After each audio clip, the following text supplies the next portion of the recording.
Hey guys, Lancer here. Hope everyone's doing well. Thanks again for joining me while we look through some reserve list commander cards. I'm going to specifically go through good commander cards from the reserve list. This is mostly to make sure that I'm catching up with my other series of reviewing all of the reserve. Starting with number 1, Recycle. 4 colorless, 2 green for an enchantment. Skip your draw phase. Whenever you play a card, draw a card. During your discard phase, choose and discard all but 2 cards. This card is really good in most commanders that have anything to do with graveyard interactions or weenies, which is pretty much small creatures that come into play, and you can get incremental value from a card like this. I use it personally for my Muldrotha deck, mainly because Muldrotha doesn't really care what you discard into the graveyard, and it can mostly fuel my graveyard from then on. Obviously, if the other person has graveyard hate, that makes it quite a bit harder. Another commander is Marwyn the Nurturer and Ezuri the Renegade Leader. Elves are very good for this kind of situation because you can discard your cards and still have plenty of 1-drop elves or 2-drop elves to come into play to replenish your hand whenever you need. There is also some really amazing synergy with a card like this and landfall. The idea being that you pretty much can always get a land into play, because you always will have at least 1 or 2 creatures that you can put as well. You might have to discard down, but you can always make sure that it's some cheap creatures to get the cycle going again in the future. Recycle is a good card just because of that one fact. Another reason is because if you actually have cheap cards, whether it's anything that can produce mana in one way, like Seton, Corrosion Protector, then you can get value over time, just because your creatures which are coming out can not only produce mana, but they can also draw you cards in general. And Damir, Sage of the Stone, is an extra Muldrotha kind of effect, where she also allows you to draw and discard cards down to the difference. She also works with Recycle in the fact that she can get you to draw a decent amount of cards in one turn as well. If you really like graveyard interactions, this card is an amazing addition to any deck. I actually have one card that I've kind of tried to pick for each one of these, which I consider either my king, queen, or whatever that they really are, and that is Shoreline, Teller of Tales. This guy does everything for this one card. Recycle pretty much means that you get to draw cards as long as you keep playing spells. He allows you to play lands as well from your hand. Whenever you cast a creature spell, draw a card, and on top of that, then you may put a land card from your hand onto the battlefield. So he stacks the abilities really well on top of each other and really allows the Recycle to become even better in a deck like this. Now you guys can let me know if that's actually true or not. I just feel like this card is amazing no matter what anyways, and Recycle just adds that icing on the cake. Anyways, next one. Number 2 is Sands of Time. 4 mana for a colorless artifact. Each player skips a his or her untapped phase at the beginning of each player's turn. Untap each tapped artifact creature and land he or she controls, and tap each untapped artifact creature and land he or she controls. This is an interesting card. Now, the main reasons why you want to play a card like this is if you have advantages in mana or a way to cheat out creatures into play. Another reason is for a new card. Yolok of Scorched Thrash. 1 colorless, 1 black, 1 red, 1 green for a 4/4 with vigilance. But the most important part, a player losing unspent mana causes that player to lose that much life. This card pretty much means that with Sands of Time, they have no choice but to either tap out or to lose life every time whenever this guy's out in the field. Jorah of the Gatu and Belby are ways for yourself to take advantage of the fact that lands and artifacts are going to be on and off in control, and if you want to cheat something out really big, Jorah is probably going to be the best way, with Belby coming in second, where you can take advantage of maybe the way your creatures and deck is set up in the first place. A really interesting way to deal with this card is actually the queen of this pretty much card, I guess, Masako the Humorless. She's a legendary creature, human advisor, 2 colorless, 1 white, 2/1. Tap tapped creatures you control may block as though they were untapped. Now the reason why this is not very impressive is because it's pretty much vigilance in some ways, but I like the idea that Sands of Time actually forces your creatures to become tapped. So if you have vigilance, it's not like they get around it. With the only problem being that your attacks are not going to be that much more effective anyways. But I did like the fact that she does work really well with Sands of Time. So the next card is Flooded Shoreline, 2 blue for enchantment, which is 2 blue, return 2 islands you control to its owner's hand. Return target creature to its owner's hand.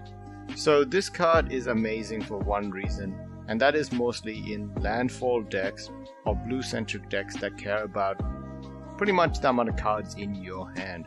So we have Patron of the Moon, Baron of Tolarian Archmage, and Cosimo, God of the Voyage. All 3 of these work really differently, but they all work, I think, in the benefit of this card's power.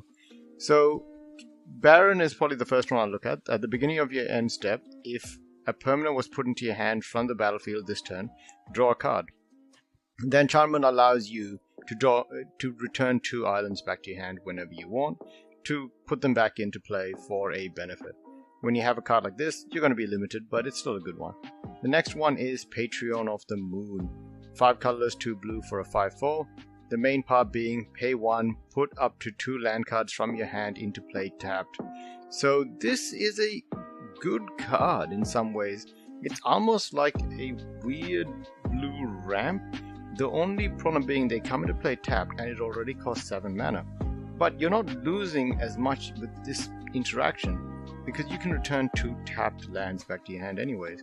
The only thing is that you need an in-between card to get this cycle going, but I feel like this is a cool addition. And Cosimo, at the beginning of your upkeep, you may exile Cosimo. If you do, it gains whenever a land enters the battlefield under your control. If Cosimo is exiled, you may put a voyage counter on it. If you don't, return Cosimo to the battlefield with X +1/+1 counters on it, and draw X cards where X is the number of voyage counters on it. Very, very interesting interactions. You can get a lot of value out of a card like this with an enchantment like Flooded Shorelines. Now, it's no coincidence that I call this section the Crab, because there is one card, and it's not a legendary card, that really benefits from this. It is Ruined Crabs. The fact is, if your friends and I guess commander players on the table are not playing a graveyard themed deck, they're going to hate you a lot, as you every turn pretty much get value for your lands. The only thing is you may want to figure out a way to get more than one land onto the table, but that is why Patron of the Moon actually sounds better and better as time goes on. Okay, so the next card is Kaysa. Kaysa is 3 colors, 2 green for a 2/3. She is a elf legend. All green creatures you control get +1/+1. She of course works well in all elf decks, but she can work well in token decks as well. I think in reality she's not exactly a very powerful card. She's pretty much 5 mana for a 3/4 that gives all other green creatures +1/+1. But I like it because of the fact that she does help elves. She does have a power that can be used, and the art looks pretty cool. So outside of that, the cards that I would work really well with her is Freyalise, Llanowar Fury, Azuri, Renegade Leader, and Kamala, Fist of the Corrosa, pretty much because they allow you to keep your tokens around, and more importantly, they make tokens. The best part of this is a new card that was brought in, the new Queen of Elves. Lathril, Blade of the Elves, 2 colorless, 1 black, 1 green, for a 2/3 menace elf. Whenever she deals combat damage to a player, create that many 1/1 green elf warrior creature tokens, and she obviously has the clause which allows her to drain life. Altogether, I think it's a very good addition to a deck. It really stays on theme, the artwork is cool, and it really can add a lot to, I guess, the game that you're playing, maybe not the power. The next card is Seeds of Innocence, 1 colorless, 2 green, for a sorcery. Bury all artifacts. Each artifact's controller gains an amount of life equal to that artifact's casting cost. I have not been reading out the cost for these, but they are on the screen if you need to have a look at them. This is around about $14. Now, there is no specific deck that this fits into. It pretty much can fit into any green deck. There are other abilities that do something similar. Green is not exactly a fan of artifacts in most cases, but I think this is a really good one because it gets rid of all artifacts. This is 3 mana, so you can get rid of some of the early ones, and the early ones don't really give the commander players on the table that much of a benefit if they are meant to gain life from them. So I think this is a really good addition to most green decks. The next card is Shimmer, 2 colorless, 2 blue for enchantment. Whenever you play Shimmer, choose a land type. All lands of the chosen type gain phasing.